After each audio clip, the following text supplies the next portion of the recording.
Friends, welcome to பிரியாஸ் மதுரைக்காரங்க சமையல். இன்னைக்கு நம்ம சேனல்ல சப்பாத்தி பூரி சாதத்தோட எல்லாம் சேர்த்து சாப்பிட்ற மாதிரி ஒரு டேஸ்டியான சைட் டிஷ் ரெசிபி தான் இன்னைக்கு வீடியோவில் நான் உங்களோட ஷேர் பண்ணிக்க போகிறேன். இது கர்நாடகா சைடு பண்ணக்கூடிய ஒரு ஃபேமஸான தால் ரெசிபி.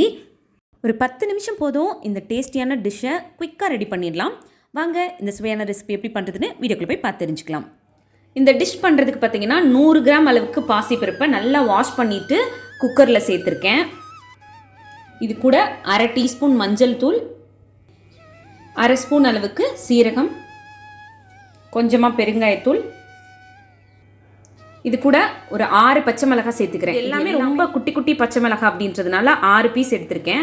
கொஞ்சம் மீடியம் சைஸாக பச்சை மிளகாய் எடுத்துக்கிட்டிங்கன்னா 3 சேர்த்துக்கோங்க. இல்லைனா உங்களோட காரத்துக்கு எவ்வளோ வேணுமோ அதுக்கு தகுந்த மாதிரி சேர்த்துக்கோங்க.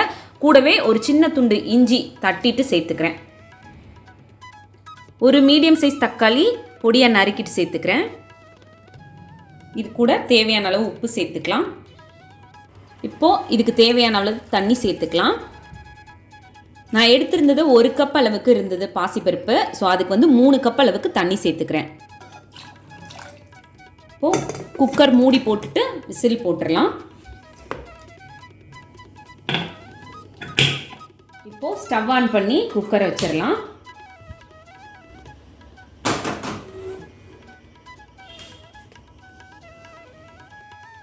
என்னோட குக்கரில் 2 விசில் வச்சு எடுத்துக்க போகிறேன். அந்தளவுக்கு வச்சு எடுத்தால் பருப்பு நல்லா குழையிற பதத்துக்கு வெந்து வந்துடும். உங்களோட குக்கரில் எத்தனை விசில் வச்சா கரெக்டாக இருக்குமோ அதை மட்டும் பார்த்து வச்சுக்கோங்க.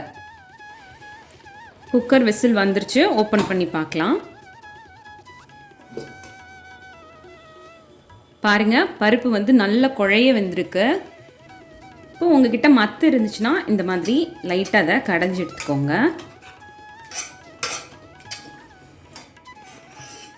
பாருங்கள், இந்த கன்சிஸ்டன்சி இருக்கணும். ஒருவேளை உங்களுக்கு தண்ணி கம்மியாக இருக்குதுன்னு தோணுச்சுன்னா கொஞ்சமாக தண்ணி விட்டு கொதிக்க வச்சுக்கோங்க.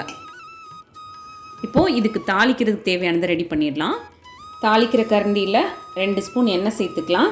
உங்களுக்கு நெய் வேணும் அப்படின்னா ஒரு அரை ஸ்பூன் கூட சேர்த்துக்கலாம்.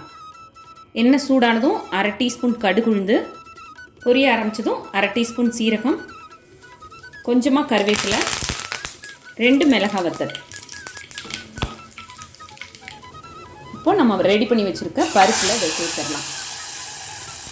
நல்லா கலந்து விட்டுட்டோம் அப்படின்னா நம்மளோட பூரி சப்பாத்திக்கு தேவையான சூப்பரான தாலில் பண்ண சைட் டிஷ் ரெடி ஆகிடும். பாருங்கள், நம்மளோட டேஸ்டியான தால் ரெசிபி சூப்பராக ரெடி ஆகிடுச்சு. நீங்களும் உங்கள் வீட்டில் இந்த ரெசிபியை ட்ரை பண்ணி பாருங்கள். கண்டிப்பாக எல்லாருக்கும் ரொம்ப பிடிக்கும். ட்ரை பண்ணி பார்த்துட்டு உங்களோட கமெண்ட் என்னன்னு சொல்லுங்கள். இந்த வீடியோ உங்களுக்கு பிடிச்சிருந்ததுன்னா வீடியோ லைக் பண்ணிவிட்டு நம்ம சேனலை மறக்காமல் சப்ஸ்கிரைப் பண்ணுங்கள். தேங்க்யூ.